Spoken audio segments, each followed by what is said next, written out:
শামিম বাবু দেখো তানিম, তাই তো? আচ্ছা, এটা কি একটা দেখতে পাচ্ছি সুন্দর ত্রিভুজ, কয়টা বাহু? একটা দুটো তিনটে, কোনো কিন্তু একটা দুইটা তিনটে, ঠিক আছে। এখন কোনো কারণে এই বাহু সমান ধরো, এই বাহু সমান, তাহলে একটা সমদ্বিবাহু ত্রিভুজ। আমরা এমনি একটা আন্দাজ করে ধরলাম। আচ্ছা বাবু, এইটা যদি হয় 70 ডিগ্রি, এটা যদি হয় 70 ডিগ্রি, সমান বলে তো এই দুটো কম সমান, তাহলে 70 ডিগ্রি। তাহলে এইটা কত একটু বলতে পারবো? এটা কি কোণ বলে এই পাশেরটা?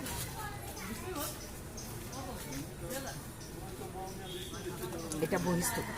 এই ত্রিভুজের এই কোণ এই তিনটা কোণ, এটাকে বলে অন্তস্থ কোণ ভিতরে, আর এইটাকে বলে বহিস্থ কোণ। আর সবসময় এই বহিস্থ কোণ হবে, এই কোণটার পরিমাপ হবে এই কোণ আর এই কোণ এর পাশে যে সেনা, এই দুজনের যোগফল হবে এইটা।